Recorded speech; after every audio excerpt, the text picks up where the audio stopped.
I said that this could be I compared it to Dave Roberts with the Dodgers last year situation for AJ Preller, where they lose to the Cubs.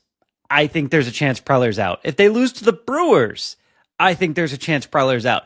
They beat the Cubs. If they beat the Brewers, if they go to the NLCS or God forbid further than that, I think it's going to be really hard to get rid of AJ Preller or clear out anyone else from the front office, because at that point, your team, the season is a success. Like, no matter how we feel about it, if they win 90 games and make it at least to the last two in the National League, that is a success. And I don't think anyone can convince the fan base, including us, differently.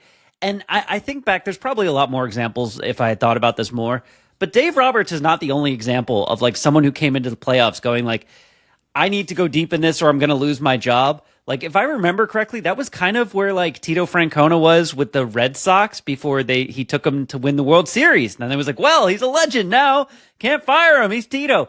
So, sometimes this type of there's trouble on the horizon ends up being the narrative push that the team needs to actually like get further than it's gotten in the past. That's fair. There's a flip side to that coin, though. For sure. Who's to say that we're talking about a decision that is exclusively the decision of the organization?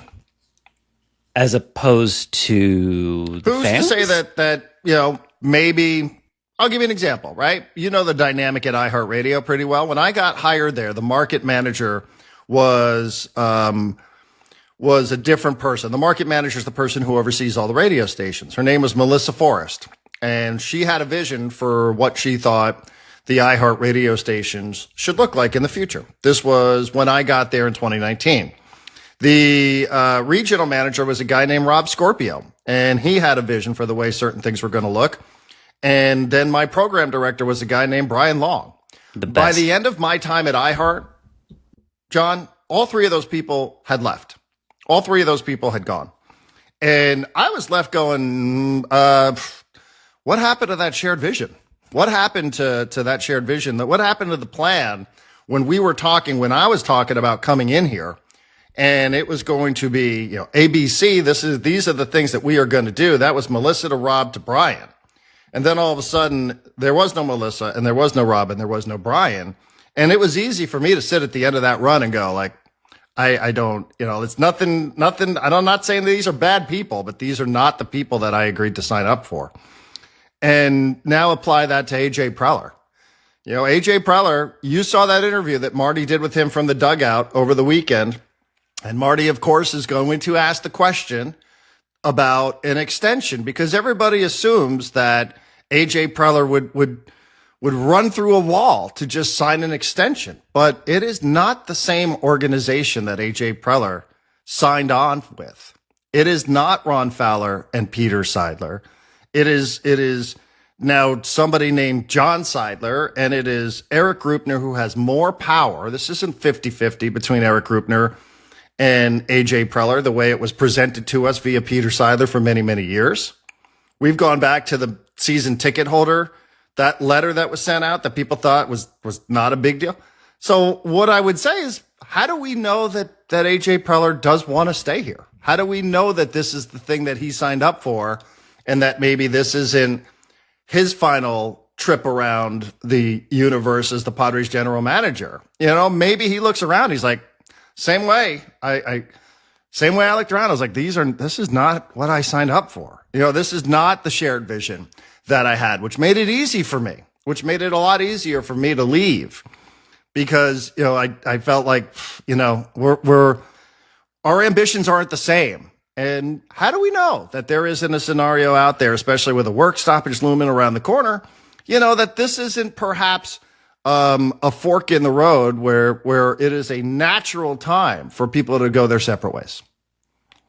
We don't. I laugh because I tend to think of other fans, the ones that don't pay as close of attention as us, or sometimes fail to look at things from multiple perspectives as being the ones who are always like, oh, this guy's on the Padres, therefore he wants to be on the Padres forever. AJ Right. Preller is the head of the Padres. Why would he ever want to leave the Padres? And that is not a question that I've ever asked myself.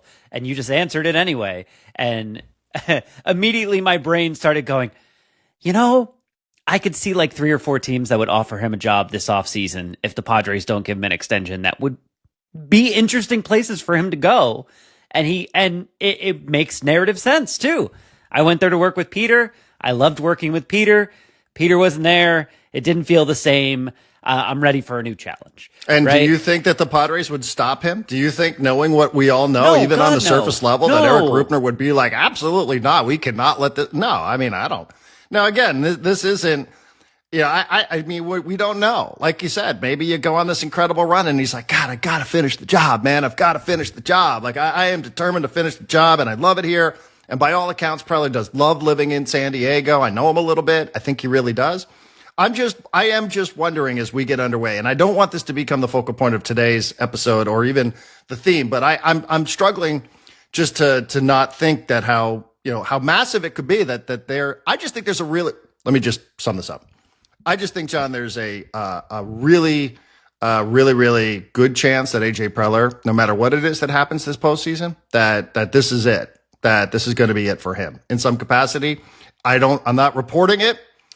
Yes, I've heard a couple of things that are influencing my opinion. I am not looking for clicks. This isn't clickbait.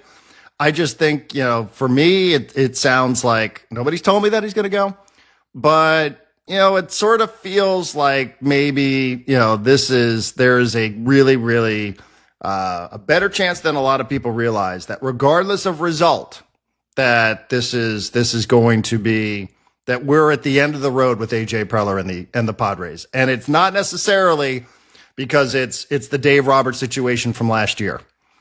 Dave desperately wanted to stay as the Dodgers manager, but they were that close. They were an inning away from firing Dave and bringing Skip Schumacher in to be the manager of the Dodgers. Everybody around baseball knew it then, and everybody around baseball knows it today.